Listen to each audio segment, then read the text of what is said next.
Few Goldilock Bears podcast with Vincent Cloud. John Nemitz. And David Lauer. And this is the show where we talk about our loves, our hates, and our indifferences, ambivalences, things we're on the fence about. But before we do any of that, we like to talk about old topics and provide some follow-ups or whatever, or confirmations of our old stances. I don't know. We'll see. A segment we call the Deja Fuse. Yeah, so I've got one. So here's how I was right. No.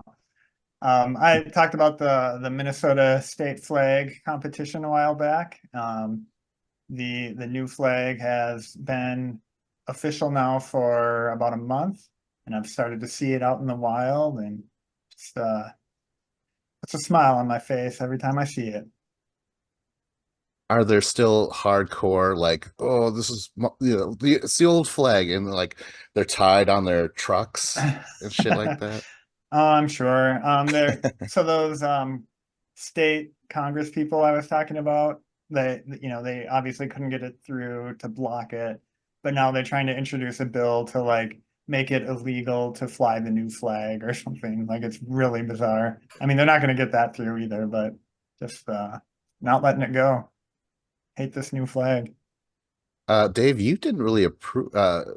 You thought that flag should remain the same, or at least have those little bits of details in them. Isn't that your I just stance? thought the new one is just so plain and boring. I don't know. I like it when it's a little more busy and there's stuff going on. Um, Yeah. but like ultimately, like all flags are really boring and meaningless to me. Like, I don't know. It's I don't know, because I look at more of like it always seemed to me like country flags were like very boring and plain, but then like state flags where you had a lot more freedom to just like put a lot of stuff on it. And they did, and they put a lot of weird stuff on flags, crazy animals, people, whatever. But ultimately it's like it's a flag, so it's like why if you don't like it, then like tough cookies, like who the fuck cares? Like, especially if you're a politician, like you got better shit to worry about. Like, come on. My favorite flag is the pirate flag, actually. The Right? old Jolly Roger. Yeah, the Jolly Roger, man. Sour apple is by far the best Jolly Roger, in my opinion. What? I'm a watermelon guy myself, but you know.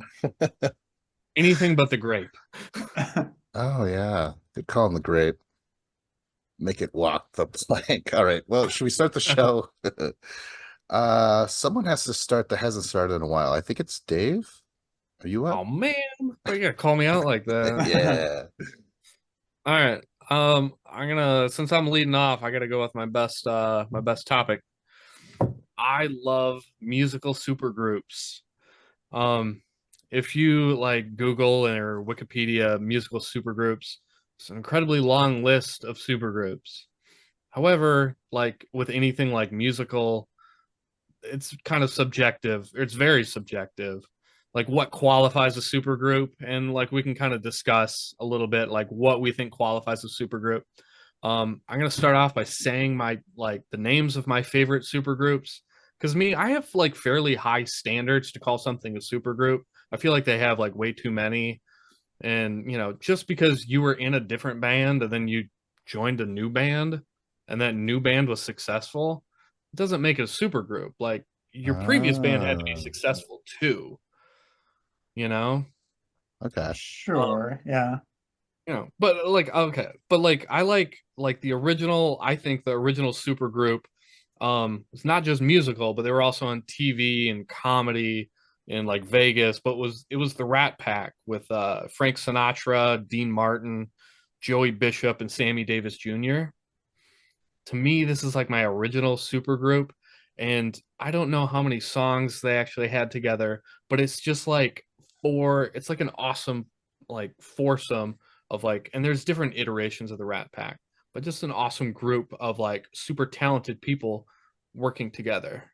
Um, and then so for like musically, my other one is the Highwaymen with Johnny Cash, Waylon Jennings, Willie Nelson, and Chris Christopherson. Whoa, I've never even heard of that. Oh, it was amazing. Like in the 80s, I think they had like 3 albums. So like their main song, I'm sure you've heard of it. Once you hear it, you'll be like, oh yeah, I know this song, was Highwayman. And it's just great because there's 4 singers and they all just take a turn singing a verse. And it's, the same music playing in the background. And it was, whoever came up with the idea for the song, he did the first verse and then they would just, have the next guy would sing the next verse. And it was just, having like Johnny Cash, Waylon Jennings, Willie Nelson, Chris Christopherson, like those are like the best outlaw country artists of all time. And the fact that they like made music together is awesome. So they had some original stuff, and then they also did covers of like older country songs. Um, like more modern ones. Well, this one's not actually that modern, but like Crosby, Stills, Nash, and Young. Yeah, I was gonna call them Um, out. yeah, like I that love one. So Far is like one of my favorite albums of all time. I have to check that out. Um, uh, and then there's like more modern like rock groups that are considered like super groups. Like Temple of the Dog had Yeah. Chris Cornell and Eddie Vedder, which is kind of like Soundgarden and Pearl Jam together. And then Audio Slave, which was also Chris Cornell. And Audio Slave, it was Chris Cornell and then like Tom Morello and the 2 other guys from Rage Against the Machine. Um, and then there's those are the main bands that I think that are like awesome super groups.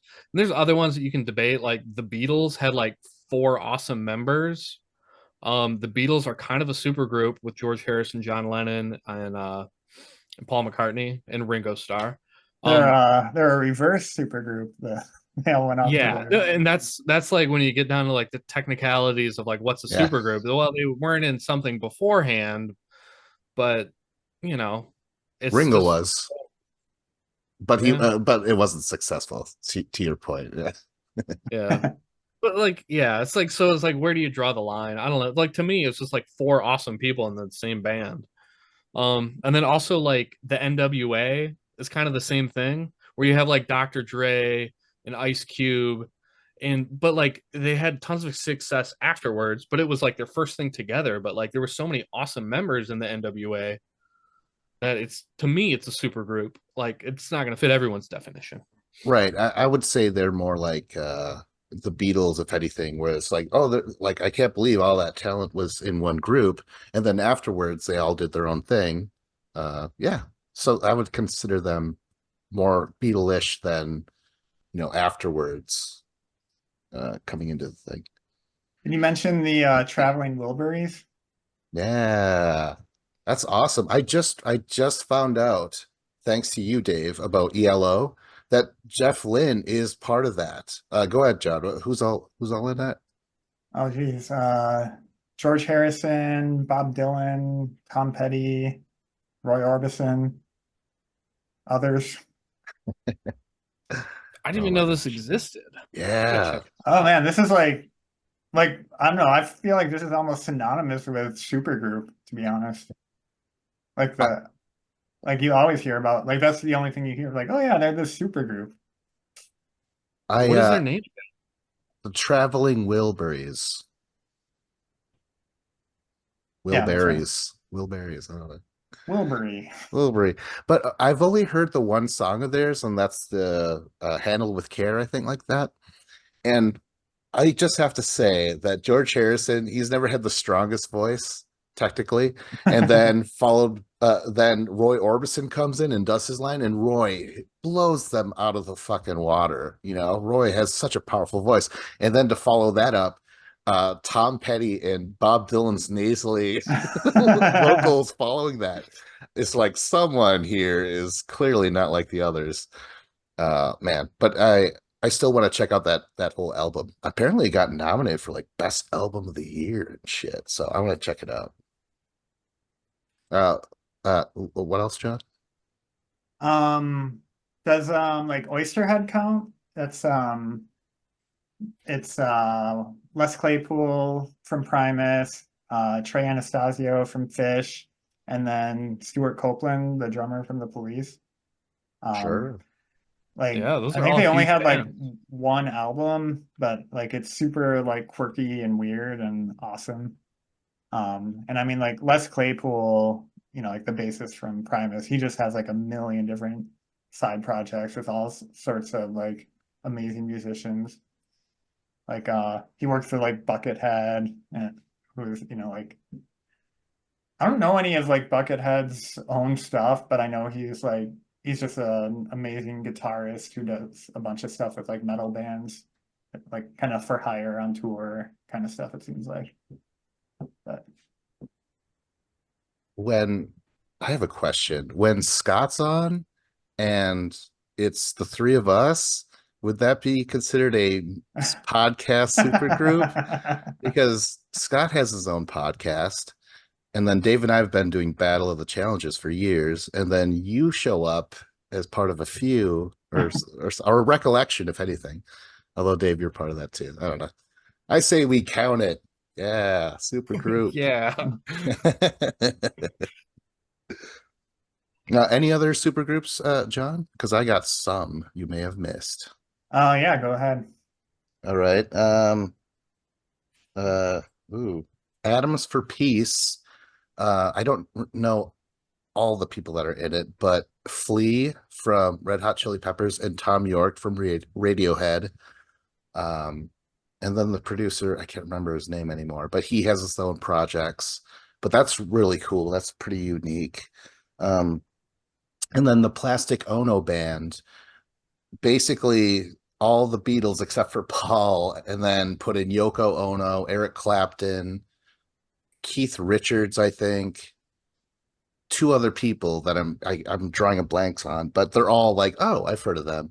They made John Lennon's basically his first solo album, and that's fucking good. It's really like stripped down, and you wouldn't think there'd be so many people in that band by Yeah, I just had no how, idea there was. Like I've listened to that album right? and I had no idea those like the other Beatles were in it. I assumed they weren't. I like you know what I mean? That's crazy. I just learned this actually. Like I've listened to that, and that's by far my favorite John Lennon solo album. I had no idea all those people were in that. That's cool. Oh, and then there might be another one here. I liked Velvet Revolver at a time. That's what's his name from Stone Temple Pilots, and then the rest of them were from Guns N' Roses, minus Axl. I like that. I like that group. But yeah, I don't know. I just like the idea that they could put the egos aside and just like work together, quite like us. We all are from these different podcasts. Now I really want Dave to come up with your own podcast, and then John come up with your own podcast, so we could totally be a super group. It'll really count. Oh, that'd be great. If I would never do a solo podcast, but if I did, it would be like me like doing woodworking in my garage, just like me and a piece of wood and some sandpaper. It's just like, all right, it'd be like Bob Ross, like, all right, I'm gonna sand this down for a little bit, and then it'll just be 17 minutes of me just scratching sandpaper. ASMR. Like, yeah, like, all right, that's it for today's episode. When Mine I would just say be oh go ahead. no, go ahead. Mine would just be me reciting my all my family history I've learned doing genealogy, and Oh, nobody would care about it except for people in my family. all right. Well, now you guys need, actually, when I say solo podcast, I mean like you guys start another podcast with someone else. Like solo podcasting sucks. I can't stand to do it. But now you guys need to come up with titles. Is it John's Roots, the podcast? What would you call it? Oh man, you're putting me on the spot. Yes. Um, yeah, I don't know. John's How roots it about is. Dave's Got Wood? Dave's got Dusty Wood. Dusty Wood. Oh man. Uh I think for like the supergroups are awesome, and like usually like musically, if you look at like the amount of albums and time together, it's usually very short lived.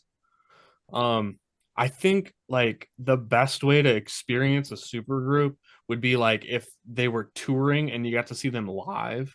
I think like that would be like the coolest thing ever. I've never seen any like supergroups live, but like to think of like some of the supergroups and to think of to see a live performance with like Willie Nelson and Johnny Cash on the same stage, that would like blow my mind. This is kind of an offshoot of supergroups. The posse cut, as it's called in rap music. Uh, like I think it's called Forever, and it's got Drake, Kanye West, Lil Wayne, and Eminem.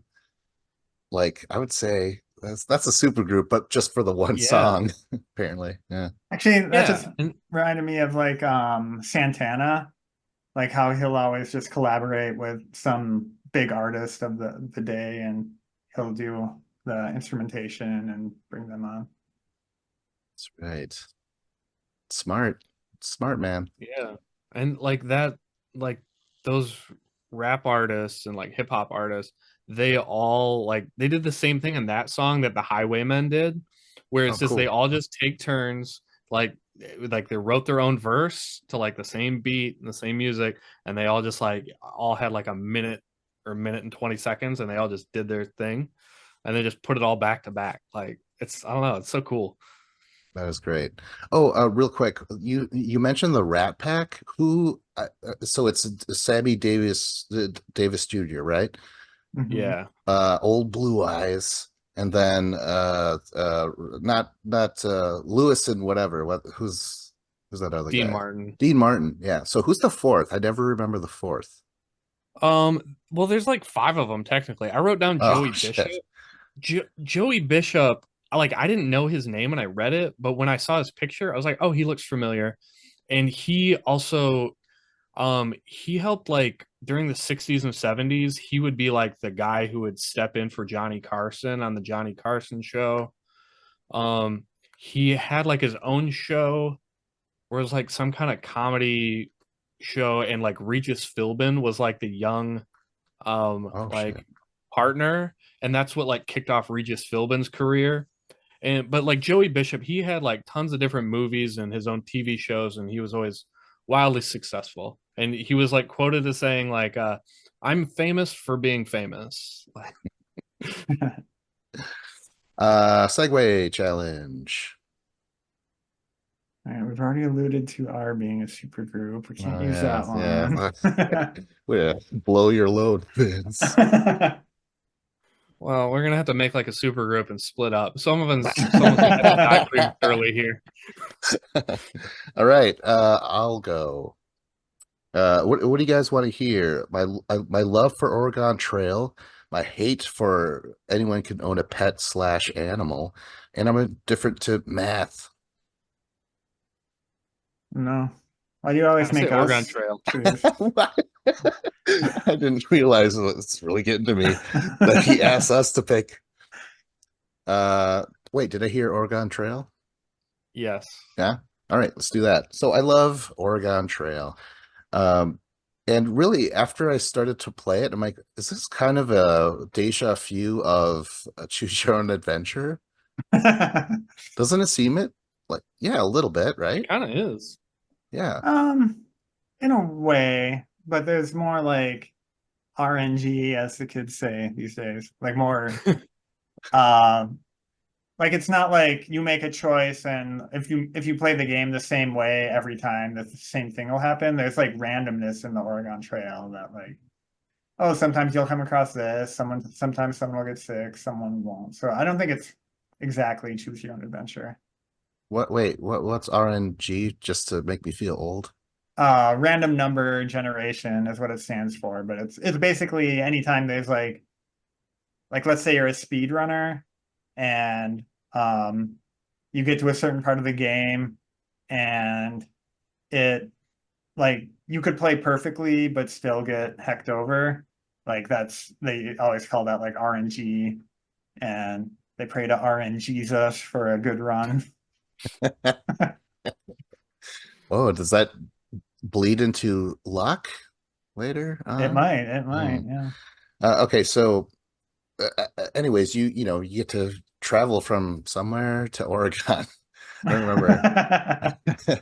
You But started Oregon? I can't but like remember. you got all these options at first. You have to, oh, I don't have my notes anymore, but like food, clothing, oxen, spare parts, bullets, and stuff like that.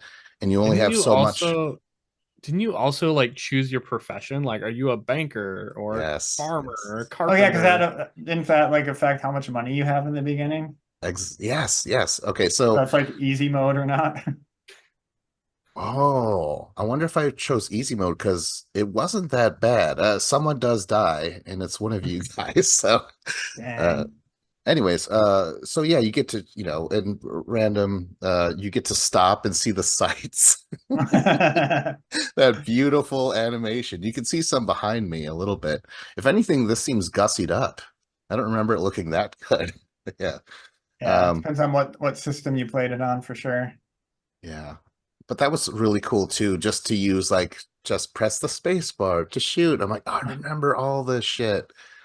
But yeah, this was the game you got to play when it seemed like the teachers ran out of things to teach you as a kid, and they're like, "Oh God, they're rambunctious. Sit them down and let them play this game or whatever." So I just want to say that you get to name what that's one of the best parts is you get to name five of your characters and you see what happens to them and stuff like that. So I will say that I was a banker from Boston, so I had a shitload of money, and I spent a lot of it before leaving, even though I'm like, do we get to stop and like trade or something? Like something gets to happen, but I just put a lot of money into it. I think I bought like 11 oxen or something like that. So we left in April. We got there November 5th, so about like 6 months, something like that. But on the way, John got typhoid and died. And survived. No, you died. You died in May. You actually died really early on. It was really fucking weird. Yeah. Mhm. Like month two at the beginning of month two, maybe. Well, Uh, typhoid doesn't run on your schedule, that's for sure. well, maybe you shouldn't have made out with Typhoid Mary. I got She a was handy. asking for it though. Yeah. My one request was that she wash her hands, but she was like against your lips.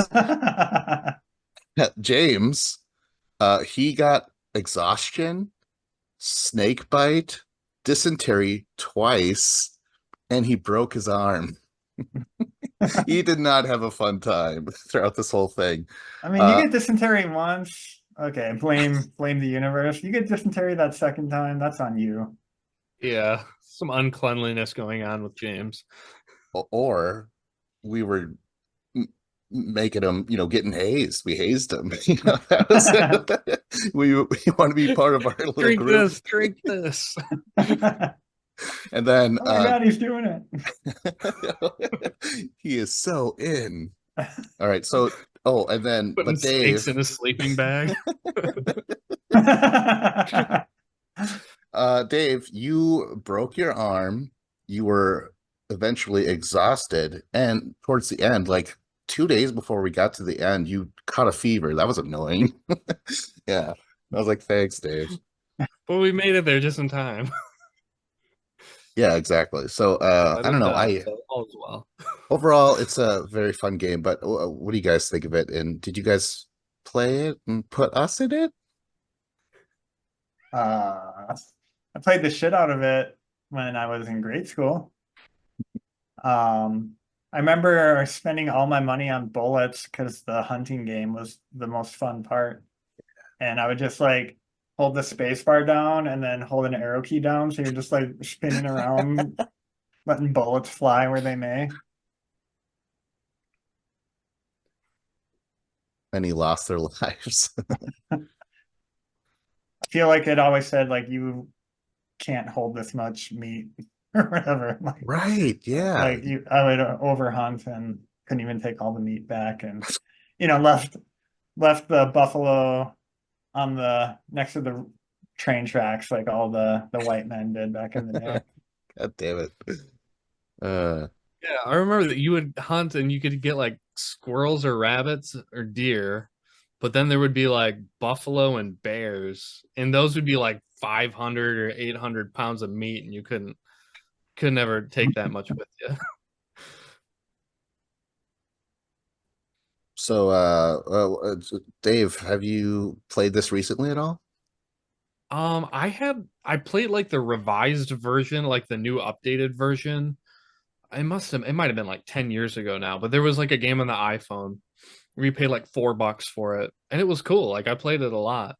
And it was like the one thing that I always remember from it was, other than like the childhood memories, where there was like one computer in the computer lab that was like way faster at running the game. All So right. you'd be able Yeah. to get in there, and if you got that good computer, you could play through the game like 3 times in a half hour rather than just like one and a half times.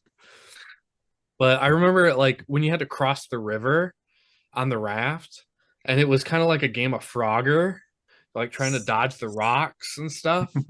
And like something you could like crash once and like a family member would die or maybe two, but then like you could still make it. And then like you'd get to the end of the game and you'd like, yeah, you made it. But it was like, I made it, but like my wife and my children are all dead. So like, why are we Oh, celebrating? you can always get new ones of those, so Oh that's yeah, that's fine. true. Wow, I forgot the going down the river thing. I think okay, so Isn't I that like think the end game? Like, not for me. It wasn't. oh, really? I thought Yeah. that, yeah, like basically like you get to the end, you go down the river, and then like if you can do that successfully, then you win, I thought. But I think maybe there that's were only in certain scenarios, perhaps. yeah. I mean, I do remember that happening, but I haven't remembered until you reminded me. But like the way I played this, and I think this is going back to Choose Your Own Adventure, where I could go through a book and I'll play it really logically and safely, and then it'll just end. And like, oh, I avoided a lot of, bad things. So this trip was actually pretty smooth sailing. Like John died at the beginning, but I was like, Oh what the yeah, but who fuck? cares? Yeah. That was in May. Uh, but yeah, I, we, I remember I let them rest a lot. Yeah, we never ran too much. And like, yeah, everything was just really like, I plotted everything out pretty well. And after a while, I'm like, God, should I start playing more recklessly just to see who else we lose? But I felt bad when they're like, John has dysentery, and like maybe a week later, he died. I'm like, no, or not dysentery, but typhoid. Yeah, how dare you? Let's lie and say it was dysentery. Yeah. Tell Uh, everyone it was dysentery. what an odd request. He was shot. Oh man. Have you guys ever heard of people our age being referred to as the Oregon Trail generation? No, but that's So cool. basically, we're like kind of too young to be Gen X, but we're too old to be like true millennials. Because like we we remember the time before the internet was everywhere, um, but we also experienced it as children, so we adapted to it very well. Um, but yeah, it's kind of this weird like edge generation thing. I like it. I feel like I have heard that term. And yeah, like I agree with that because I always felt like millennials were always people younger than me. That's what I Hmm. always thought until, I don't know, maybe 5 years ago. Then I just accepted that I was a millennial. But like I always resisted that label for so long because I'm like, the millennials, that's the younger generation. Those were like the kids who were 5 years younger than me, who were, they always seemed to have the internet when they grew up. Like like my wife, she's like 6 years younger than me, and like she, like being born in the early 90s, like she remembers like the internet and computers like all the time. Like we, like when the school had computers, they were like the old black screen with the green letters. Like they were like different types of machines back then, and like it was something that you needed to have a lot of money to have. Like you didn't just have one in your house. Yeah, and like we remember like every step of the internet access getting slightly less shitty until like, finally like, oh, you can have broadband at your house. This is amazing. Yeah, we Oh, had, when you were stuck at school for like basketball practice, and then I'd call home for my parents to pick me up, and it's just a busy signal because they're on the internet. It was just like I just had to wait for an hour and a half until they finally realized, hey, where's my child? they were Googling about neglected kids. Oh man, My mom was just on eBay shopping for herself for an hour and a half. Lost track of the time. I would love that to be thrown my way as an insult. They're like fucking Oregon trailers. I'm like, all right, yeah. Some of my best friends died on the Oregon Trail. Oh man. A few years ago, Target or someone came out with a Oregon Trail like tabletop board game, and I picked it up a copy at the time, and I played it a couple times with friends, and it's equally deadly, but fun. Yeah, but you can't Does the shoot in winner the have like circle though. That's true. yeah. Do you have to, is it like the most people to survive at the end? Or like have the most supplies at the end? It's a cooperative game. So you're all trying to make it, I believe. And so it's, like it's like the party you would choose, Okay. but you're all sitting there. And like, yeah, you try not to all die along the way, which I apparently can't do for Vince. Yeah. All right. Well, segue challenge. Let's hit the old dusty Oregon Trail onto the next topic. Should we ford this topic or cock our wagon and float it across? I personally paid an Indian to help. I did. I'm like, oh, Is that an option? I don't remember yeah, that. yeah. Oh my God. I was like, don't make it weird. All right. So is John up It was now? always funny thinking of like the Native Americans watching them and just be like, look at these assholes struggling so hard. Yeah, I ran into quite a bit of natives on this particular trail, but I don't remember doing that in the other version. So who knows? Maybe this is one of those progressive representation. Anyways, John, you're up. All right. Well, sometimes you're going down the Oregon Trail and you see a lot of paths in front of I you. think we're done with the segues, right? In this And case. I hate having to choose which lane to go in. I feel like I brought this up kind of when we were talking about self checkouts, but I hate it enough to make it its own topic. Like it actually kind of like gives me anxiety to just like when there's heavy traffic and you're like deciding, okay, which lane should I be in? Like, this one is moving, let me get over there. And then like it stops and everyone goes past you. Like that happens all the time. Or like you're at the supermarket and you like look at all the checkout lines and you're like, okay, old person in that one, I'm not going to get in that one. Oh, that woman with like a full cart, not going to do that. So you're trying to guess which checkout is going to go the fastest, but then like something always happens to slow it down. Like, oh, this doesn't have a barcode on it. We need to like call it in, and then you just see like the lines next to you, like everyone is going ahead of you, or even now like at like some fast food drive-throughs, there's like two different like call boxes or whatever those are, like the speakers where they take your order. So even there you can like make the wrong decision and like get in the wrong lane and like, oh, I didn't get in front of go behind the person who was ordering one thing. I had to go behind the person ordering something for the whole office, apparently. Um, I I hate all that stuff.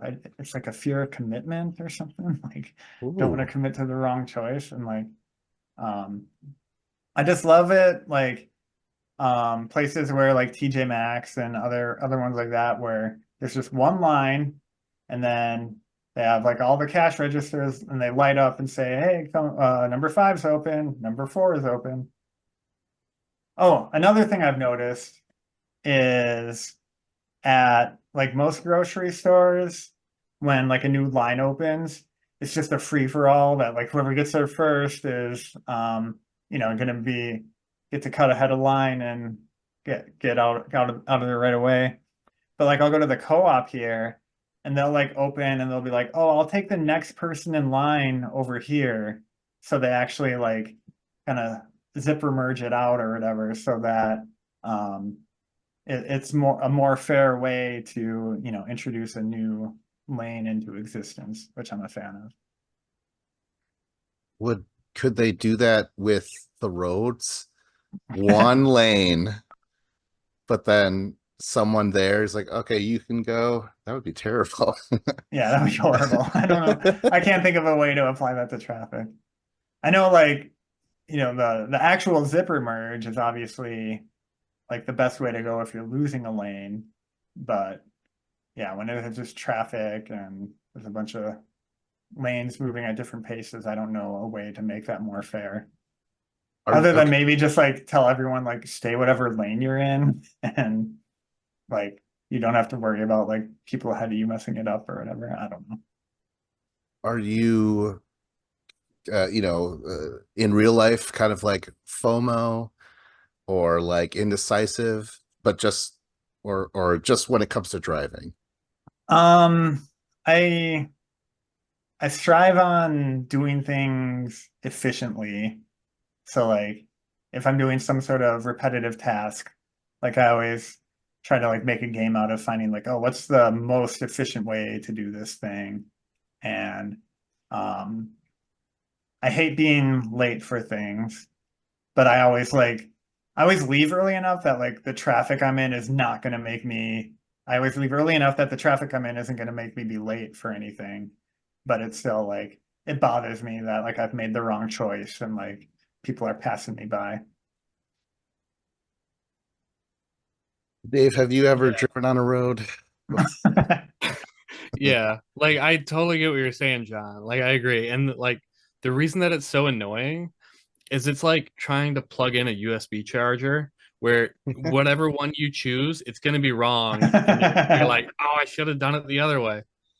Like it's and I hate it when you got people and the new cashier comes up and they're like, "All right, which way?" I like start a new line right here, and like people will turn to me and tell me to go, and I'm like, "Why are you telling me to go? I just walked up here. Like you people, the four of you have been here for I don't know how long. Like you guys go over there, and then I will pick at the end." I'm like, "I just showed up here. You guys decide." Wow, that Um, is not my experience. Mine like is just I like had people like making a beeline for the new lane and saying heck everyone else. Well, I guess people in Oklahoma are so like overly polite that like I was at the gas station and there was like four people in line and then another cashier came up and they all looked at me because I was at the back of the line and they're like, "All right, you can go ahead." And I'm like, "No, no, no, somebody else." Wow, that's kind of cool. Do you I should feel visit like this Oklahoma. I feel like that like if you were truly like an asshole, you could be like, I could take advantage of all these fools. So damn nice. There's equal part nice people and equal part meth heads, so pick your poison. Like But some of You're those people are saying nice too. I was gonna say you make this like exclusive. And they're super nice as long as they've had their fix. or they're super nice to get their fix, if you know what I mean. Yeah. All right. Well, segue challenge. Oh no. Actually, that part though, I agree. When you're in a lane and you're slow, and then that lane that was once slow, all of a sudden is just going and going. And even if you're like, oh, do I try to jump in there? It could just stop. And it's yeah, it's very bizarre, but it's also very satisfying when someone kind of gives you a look or whatever they didn't even intend to, but they cut you off and got further, but then you eventually passed them miles down the road. Ooh, that's nice. A quiet little victory for yourself. It's nice. Actually, yeah. So do you guys like keep track? Like I always like, all right, that van, I'm next to you right now. So I'll see like a few minutes later, like, oh man, they're pulling ahead of me, and like, oh wait, no, I'm catching up. I'm catching up. They're still Yeah. arguing. I just had it on Saturday where I was trying to drive home and it was like an hour-long drive and I just wanted to be home. I was sick and tired of like being in the car and I'm zooming through town and it's two lanes and there's stoplights and there's plenty of slow people. And I'm like, okay, this person's slow. I'm gonna cut over here. And I'm like, I gotta get in this lane before that. I get to this light because I know this light. I always get hung up at this light. I gotta get past it.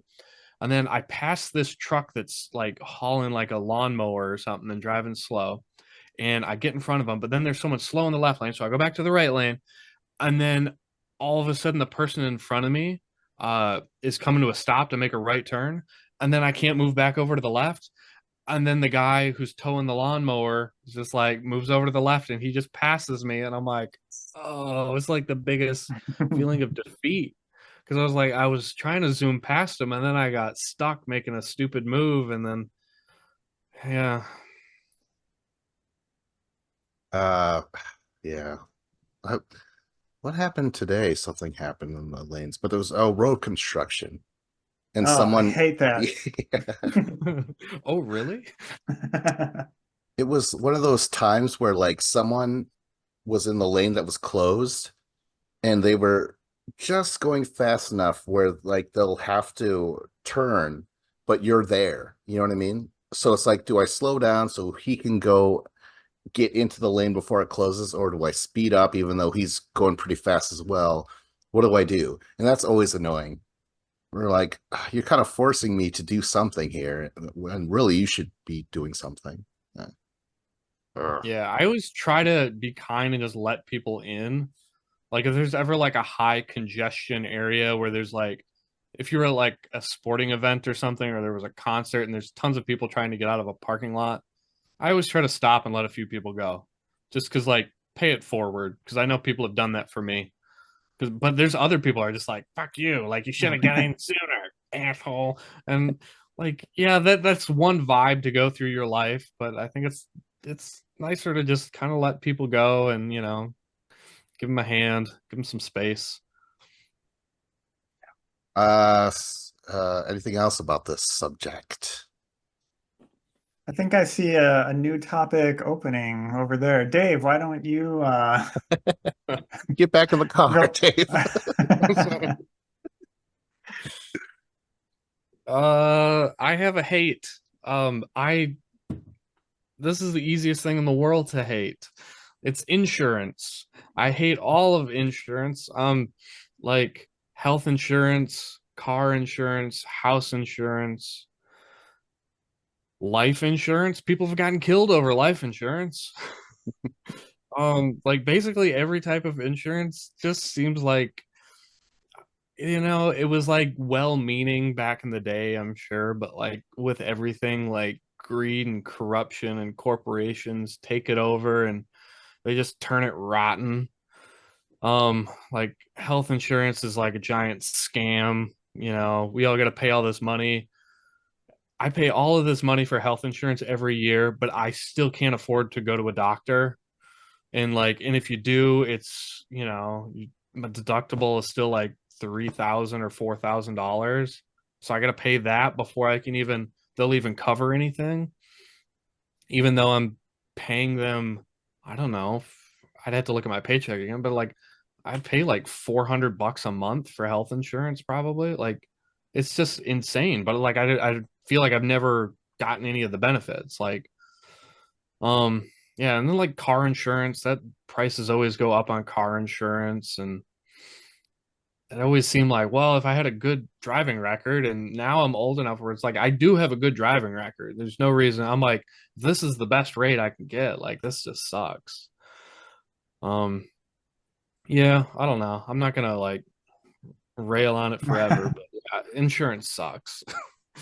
Yeah, you talk about like, oh yeah, it started out with good intentions. Like it was so simple in the beginning. It's like, hey guys, like how sometimes something bad happens to you, but not all the time, and then sometimes something bad happens to someone else. Like, what if we just like pool our money together and then like if anything bad happens to one of us, like we just pull from the pool and then like the next time someone needs it, we have that money and like, yeah, that's awesome. All right.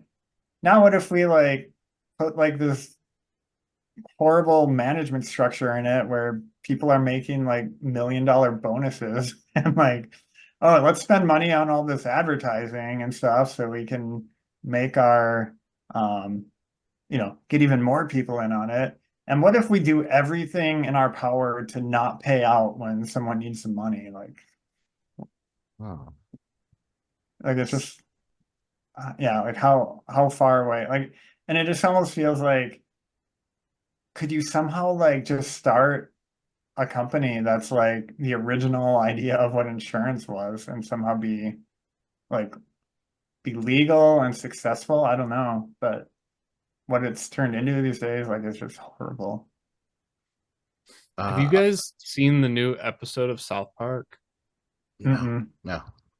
It's all about like Ozempic, those like weight loss Oh slash yeah. diabetes drugs. Um, but it's like it's the kids from South Park all trying to navigate the American healthcare system, and it basically like no matter what, it just all comes back to the insurance company. And there's just like this really like slouchy guy, and he's like, "Hang on, let me talk to my supervisor." And he calls up on the phone. He's like, hangs up. He's like, "Nope."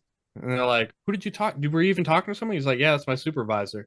Supervisor means it's his job to tell everyone no when they ask for benefits. Like, I only have apartment insurance just because they were like, hey, if you're gonna stay here, you need to have insurance. I'm like, for this place, this is horrible. And I've never had to pay apartment insurance before. And yeah, oddly enough, I have been here for a while, like almost 4 years now, going on, or maybe past 4 years, with maybe one more year, and then hopefully try and get myself a house, boys. But before we do any of that, I'm gonna be living here. But it's like this is not a good place. Like it's kind of like everything's kind of cheap, you know. But they got me by the balls because I don't have to pay too much rent on this thing. But yeah, this whole insurance thing. I remember growing up and it was a joke. It was like, oh my God, that man, his car crashed and fell off a cliff. They're like, oh, don't worry, he was an insurance salesman. Ah, oh, oh, oh. You know what I mean? Like that was like the whole thing. Like, what's worse than an insurance salesman? Forever, that's the joke that I heard. And then now it's so commonplace and they have so much money that their insurance commercials are on all the time. And with reoccurring characters, everyone knows Flo, everyone knows the Gecko, the Geico, you know, and they're on all the Everyone knows fucking J.K. time. Simmons. Yeah, exactly. Oh my God. I'm so annoyed that he does those commercials though, because again, insurance, it's like, what if something happens? Um, and for the longest time, if I had any complaints, it was never about my health. It wasn't until like last year when I had that stupid fucking cough for like a long time and I twisted my ankle, but that was no big deal. Uh, yeah, so it wasn't until recently where I'm like, oh shit, maybe I am kind of getting up there in age and that ankle took a long time to fucking heal. Maybe that's just how it goes the older I get. So now I'm kind of rethinking insurance a little bit, especially since my sister had to go into the hospital and thankfully she was covered. So yeah, I'm kind of thinking maybe I should get insurance for this stuff. Right? I mean, do you guys think I should or just keep going? like, yeah, I think you need health insurance for like the catastrophic stuff, like where you're incredibly sick. Like you need it. Um, but it's still a rip off. Like if you end up not using it, I don't know. I spent my entire like 20s and most of my 30s not having insurance, because I couldn't like afford it, or in like I always paid like the tax penalty every year of like $700, rather than sign up for health insurance because it was cheaper that way. But then now that like I graduated school and I got a job where I get health insurance, and but it feels the same to me because I'm like I still can't afford to like actually use it. Like I don't even like want to go see a personal care provider just to like you know, my shoulder's hurting or my back is hurting, maybe I need an MRI or something. Like I just feel like that's going to cost me like thousands of dollars, and I don't want to spend money on that. So, but if I get into a car accident, or if I have like cancer or like a deadly disease of like my liver or kidneys or heart or something, it'll be great that I have it. Plus, it's like not only like do they cover the stuff, but like um insurance companies like collectively bargain prices with like the hospitals and stuff. So like they'll negotiate a lower price for a procedure than you would get charged if you were just some uninsured person showing up for whatever procedure. So like it's like a double whammy if you don't have insurance. You're paying out of pocket and then you're paying more money. Oh, Yeah, my mom was telling me about that when she like goes to get prescriptions, that if she tells them that she's just paying in cash, then she'll get like a better price. But if she pays with her insurance, then she pays a higher price. Oh, Well, it's that's weird. yeah, That's the it's like opposite of what I just said. yeah. Well, it's different with like prescriptions, because Oh, okay. prescriptions, they'll like the prescription companies kind of like negotiate the prices, and it's not with everything. It's only like with certain drugs, but like because they want to make it available for everybody. So if you're paying cash, you're considered like poor because you're without insurance.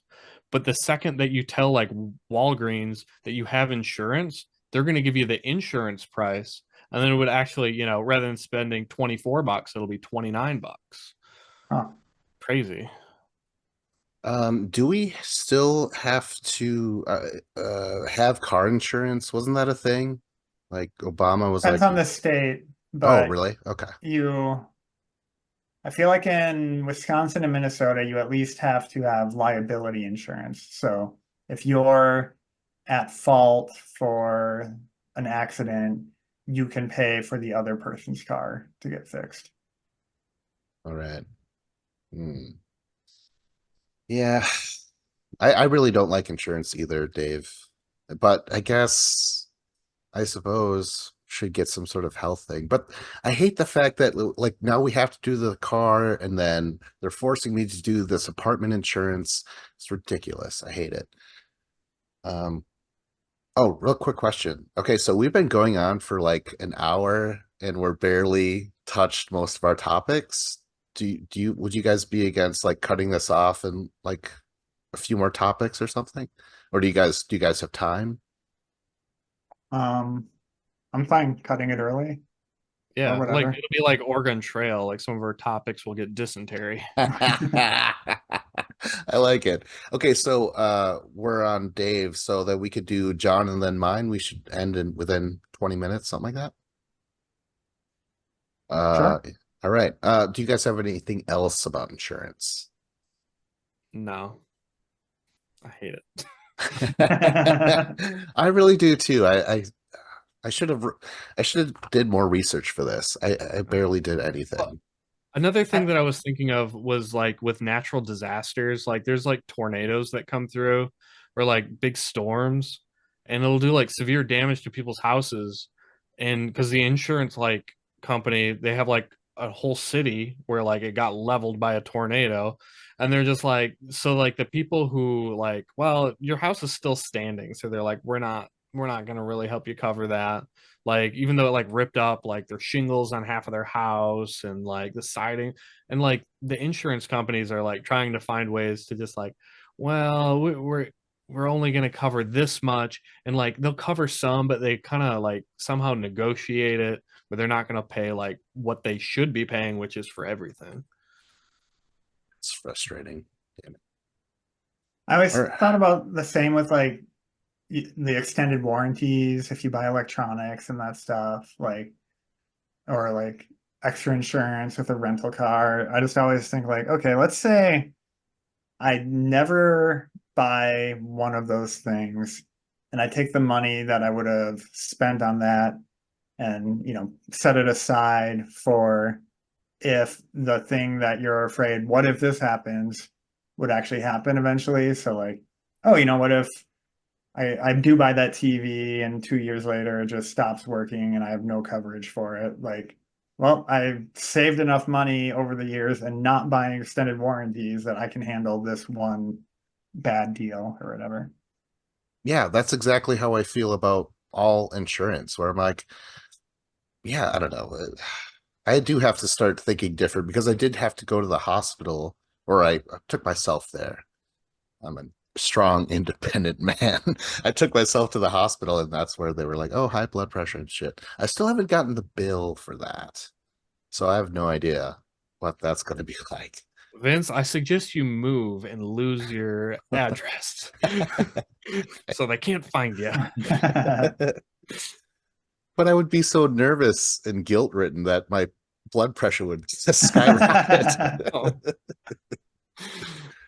Yeah, like the extended warranties. I got an extended warranty on like my used vehicle that I bought, and like there's nothing I regret more than spending over $1,000 on an extended warranty. Because when something broke down, they're like, "Well, we'll pay for the radiator, but we're not going to cover all the hoses and the gaskets and these screws and these bolts and these wires, and we're not going to cover any of that stuff, but only like the actual radiator."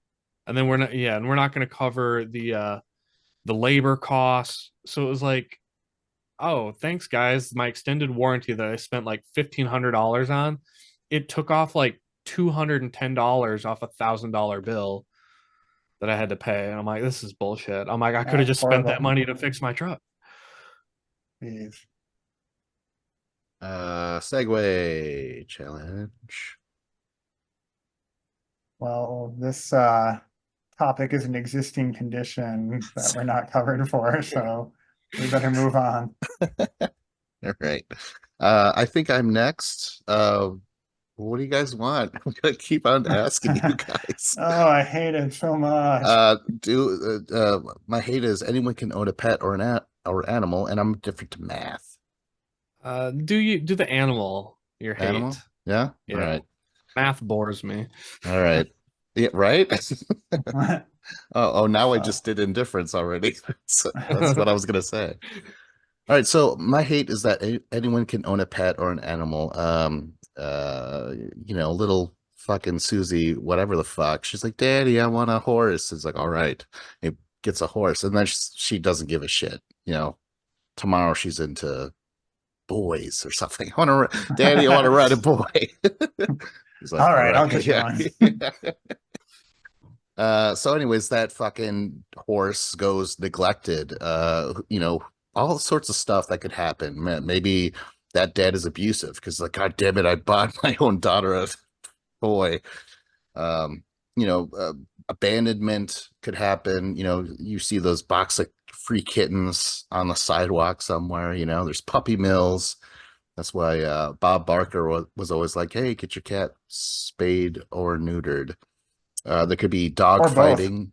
Yeah, yeah. There could be dog fighting. That's terrible. Or there could be beta fish fighting. Ooh. Um, and then sometimes they can't afford the trips to the veterinarian. Um, so what I was thinking about this, there needs to be a animal social worker.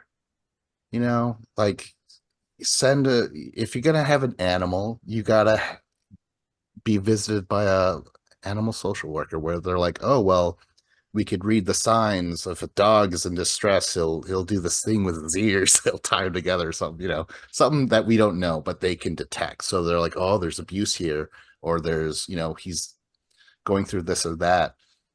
There's so many awful things that people can do to animals that just sickens me. There's also cultural things that people do to animals where if you buy a dog, you don't have to say, "Oh, by the way, we eat these things." We chain them up for like their entire life until a certain age, then we eat them. It's not a brutal death or anything, but so there's things that could just happen to animals at all times, and I hate it. Yeah, what do you guys think? Disagree? I just wanna make the dick comment and be like, oh, but you eat beef and you eat chicken and all this stuff. Like, what do you think are those cows are doing their entire lives and whatnot, you know? Right, right. Dick But yeah. comment made.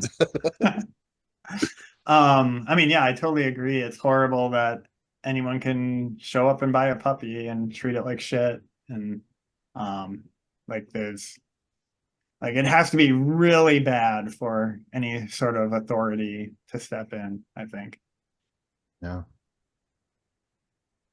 Yeah, can't. we like this is kind of like you're talking about like an animal social worker. Well, like we have like a stray cat around our house that just kind of goes up and down our street, and like sometimes it'll be outside and it'll just be meowing, and like my wife just wants to feed it, and I'm like, no, you can't feed a stray cat because yeah, that cat will just hang around more, but then there's going to be other stray cats that will show up, and they're just all going to be expecting food, and we're just going to have like, a million stray cats around our house. And our thought was, let's call animal control. We call animal control and we talk to them on the phone from like the city, and animal control, like they won't like take a cat and bring it to the pound. They won't take a cat and relocate it. They're like, we can take a cat and we can have it put down if you catch it. That's the only thing animal control will do, is they'll kill an animal. There's no like taking it to the pound and like maybe someone will adopt it in the next 6 months or something. Like, Why so is it, that? Just the pound is full already? yeah, Or and like yeah, where do those animals come from? If not from like these well, situations? well, Like are they're those not, people like We owners of got another animals? walk in. yeah. Well, they're not like caught by animal control though. All the ones at the pound are generally like people who have, yeah, walked in with their animal and donated it, or it's like from somebody who died. And then, like the old cat lady dies and she's got a bunch of cats. Okay. And like, but like the pound is like terrible too in a way, because they're like it's too small for like their job. They're not on a large enough scale to take care of that many animals.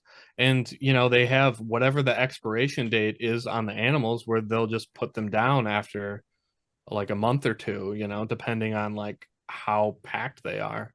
It's crazy. Yeah. I've heard of like people catching like stray cats and stuff, and then basically like taking them in to get spayed or neutered, and then setting them back out on the street again, which is like to help like the problem in future generations, I guess.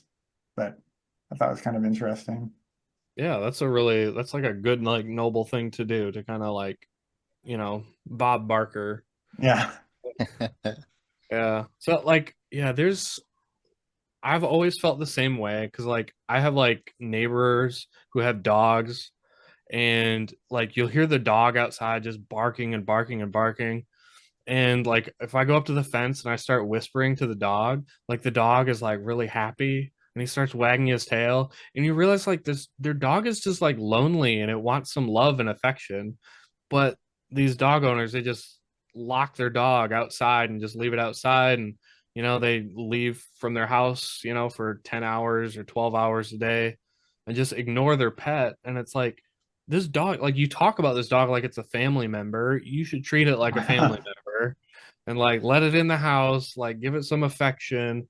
Like you can't just like have it be your pet when it's convenient for you. Like you need to be able to take care of this thing. You have a responsibility to that animal. Yeah, Yeah. I know I've said already like how I'm indifferent to pet ownership, but like part of it is because like I've always felt like it was such a big responsibility to own a pet that I never wanted to commit to that is a huge part of it. Wow. Our second commitment Yeah. thing. Oh, weird. A That's a married coincidence. man. Uh, Oh, well, that's easy. I found the right person. oh, I thought you were just gonna say lanes were never brought up in our conversations with each other or owning pets. She told me to stay in my lane, and that's when I knew she was the one. That's awesome. Yeah, it's just sad, but I'm glad I'm able to finally speak about it. Where I'm like, God damn it, it's horrible what humans due to because you have like some people who are like, oh well, animals were put on this earth to serve man. That means we could put cigarettes out on them and shit. Like it's just horrible. This fucking I hate it. Let's get out of this Segway challenge. Let's put Um, down this topic due to overcrowding. I mean, I hear they're letting just anybody pick topics, so I'll do the next one. All right. Do we want to talk about luck, or do we want to talk about audience participation rituals? I want to hear the audience thing. All Yeah, I right. want to participate. Yeah, so I love things that, like, if you go to a sports game, you all like do the chants and you clap, or like the midnight movie thing. I never went to Rocky Horror, but like the Room movie with Tommy Wiseau, I've done that a few times Oh shit, where, really? yeah. Um, so you like bring these like plastic spoons along and you like throw them at the screen every time there's like this painting of a spoon on the cam or on the screen. I went with like a bunch of people from work and we brought like a football and we were like tossing that around while they were doing the throwing the football scenes. And um my favorite that I just went absolutely nuts with was like every time they showed the bridge with cars driving across, everyone would shout, "Go, go, go, go!" It was just all this stupid stuff that's just so much fun to just like get out there and shout. And um, the professional women's hockey league, the playoffs just happened, and Minnesota ended up going all the way with that. Um, so, just going to the games and getting in on all the chanting and all that stuff is a lot of fun. And yeah, there were some waves that happen, like you wait for your turn and Oh, Dave didn't. There we go. Actually, to make that work, you have to be speaking and you have to be on screen. So John started off. yeah, we like to do the waves like this. Oh no, now you're on screen. Oh god damn Oh, it. now we did it. Anyways, hey, I'll start it. All right, I'm about to do the wave. Woo! And I'm gonna do it next. Whoa! The, Wow. the Okay. audio listeners are gonna love this one. What else you got about audience stuff? Is there something I'm missing or you're missing? Um, no, I don't think so. I mean, just all that kind of stuff. Well, okay, so I've been to some stuff, but I actually kind of find it annoying, like the woos, the Ric Flair style woos at the UFC events. I get annoyed because for the most part, they do that when they feel that the fight is boring. And most times the it's not boring, They're just like, oh, I don't like grappling. It's the worst part of the fight. So they do the woo and shit like that. And I like Ric Flair. I like it when he does it, but when you have all these amateurs giving off their woos to you, you're like, no, thanks. I'd rather go to Ric Flair. Thank you. The Nature Boy. I don't know. What about Vince, you you, Dave? managed to. That is the one like negative fan participation thing that I can think of, and you found it. Like, congratulations! Like, yeah, when there's like a boring sequence or something like in UFC that happens, and it's just like a weird inside joke kind of where like somebody did it because then somebody across the arena can do it, and then you're like, yeah, that guy knows what I'm referencing. Um, but I love with like professional wrestling, like the audience participation is like one of the best parts of professional wrestling. Like there's different ones like with like 10 years ago with like Daniel Bryan, there was like the yes movement and everyone would put their hands in the air Yeah. and go yes, yes, yes, and the whole arena would chant it. And when he would come out for his entrance, he would do that and the entire audience would do the same thing. And it was just like everyone together. It was so much fun. Um and then also like currently there's Cody Rhodes, who's like the champion. His entrance theme song has this moment where the singer, like, it pauses and then it goes, whoa, and like the entire crowd just goes whoa and like screams it all at the same time, and it's just like this giant community of people singing the same like part of the song together, and it's awesome. It's so much fun. Like, and the wave is awesome. um Anything with like college sports, like college football, where like Wisconsin Badgers, like when they all like play that song like Jump by I forget the hip hop. It's a hip hop group from like the early 90s. All right. But A the House of entire Pain. state, yeah, exactly. And the entire arena is just like jumping up and down. It's like an earthquake, and it's so loud and it's so much fun. Um, it's great. There's only one negative thing about fan participation, or like, is if you're going to like a public speaker and they're like, "Good morning, everyone." Oh, yeah, I hate that. I didn't hear you. I said good morning, everyone. It's like, yeah, we're not enthused to see you. Like, get over Yeah. it. But I think that's like something different. I don't think that really counts. But I, The St. Paul Saints here have a lot of good ones. One of them is when the pitcher and the catcher are like warming up. When the pitcher throws the ball, they'll be like whoop, and then when the catcher throws it back, they'll be like whoop. Like that's amazing. I hate the and this might be insulting an entire country, I'm not sure, but the ole ole ole ole. I get so annoyed by it. I'm like, oh my God. I remember at a party, house party, Dave, your girl at the time, Jamie, she had us all do that, and I hated it. I'm like, we're not even in a stadium. But I just that particular chant, I just think is, I don't know if it's an, it just annoys me. I just don't like it. But for wrestling, who was the guy? He just passed away, but he would come up with a lantern, and then everyone else would have their Oh, cell Bray phones. Wyatt. Yeah, Yeah. that with the music and like just how slowly he's kind of walking there, and then everyone, it was their lights, right? Or their cameras. That Yeah. yeah, Everyone would just hold up like their light on their cell phone, but they'd turn off every light in the arena. So you just see like the little lights in the audience. it was fucking awesome. One of the best entrances, I would say, in wrestling. R.I.P. that dude.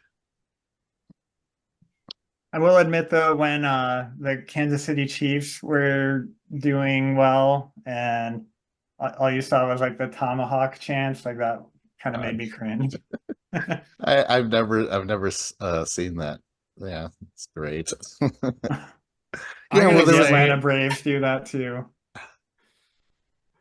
I hate the Minnesota Vikings when they do the skull, skull, skull, skull, and I don't know what the hell it means, and it's super annoying. They're having a hell of a time doing it though. They're loving it. I'm Well, hating that's the it. thing, yeah. Like, um, with team sports, at least for a home game, most of the people are gonna be pro whatever is going on. For like, um, I don't know, like for like UFC and wrestling events, how many acts are typically there, or how many fighters are typically there in a night? Like, 12 could it? fights. What's that? Would you say 12 fights, Dave? Yeah, like Yeah. 11 So or if 12. you could like not, you could dislike most of the fighters there, and then be really annoyed by most of the audience participation, probably. Yeah, like the problem with like the UFC is like all the fans are kind of dumb, and it basically just like if For they're sure. in the United States of America, they're gonna cheer for somebody who's from the US and then boo anybody who's not. So like, but like it doesn't make sense half the time, because like a lot of times like the person from the US could have like a criminal record. He could like have drunk driving offenses, drug offenses, beating up his girlfriend, but he's from the US, and then we're gonna cheer for him rather than like the guy who's like Glover Teixeira or something. He's like from Brazil, but he's like a nice family man, never done anything wrong in his life. But they'll like boo that guy, and it's like this doesn't make any sense. Some of the worst parts is like there'll be a white American versus a Mexican American, and they'll start chanting USA. You was thinking the other guy's from a different country. It's so bad. Dude, I was just talking to a friend of mine about the UFC and how the fans are just awful. They're just horrible. They're so dumb and sexist and racist and it's horrible. So in a way, I hate myself and I hate you, Dave. Man, you guys are making me like switch to indifferent here. No, we watch a lot of UFC, so like the UFC with crowd participation is terrible. But I think in all team sports like basketball, baseball, football, it's all great. And like And pro like wrestling, it's amazing. and like soccer, like I feel like they have like songs that everybody Yeah. knows. Like when like a certain guy scores, they'll sing a song and they have like songs for different situations and stuff. Like that just seems awesome to me. And like so much fun. Yeah. Who's the Packer? Was it Coon? And they would Oh kind of go yeah. Coon like that. When I first started watching it, I had no idea. I was like, why are they booing this man? He seems like a nice guy. Yeah, I had no idea. Um Oh, yeah. in the Minnesota hockey, the goalie's name was Rooney, and people when she had a good save, they'd be like Rooney, Rooney, and it sounded like Rudy. Oh, there was this thing. I think the Packers do it where they go like da da da da da da da, go Pack go, right? It was happening at this bar. We were watching a big game, maybe the Super Bowl. I don't know. But occasionally someone would go like da da da da da da, and then everyone had to say "Go Pack, go!" And our fucking friend Jordan was drunk off his ass like he always does when he's drinking. He's like da da da da. He's doing that the entire fucking day, the entire game, and like I know Dave, you were annoyed. I remember that. I don't remember it, but I feel like I would be annoyed by that for sure. Like I wanted to say like everyone, this man is severely drunk, dude. You don't have to finish off the cry. Oh my god. Yeah. Well, especially like in stuff like in football, there's very certain circumstances you would do that.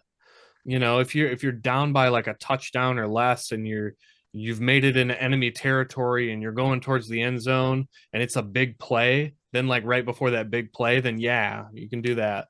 But like I'm sure Jordan was just doing it, during a commercial break and like, it's like the team is out there and they just ran it up the middle and got 0 yards and like nobody's excited at that moment. Like wait for the important moment.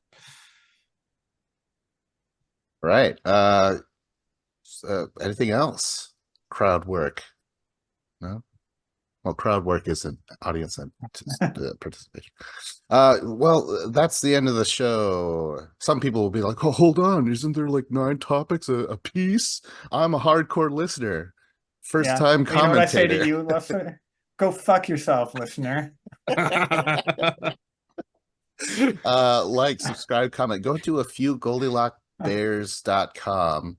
And this was Vincent Cloud. John Emmett. And David Lauer.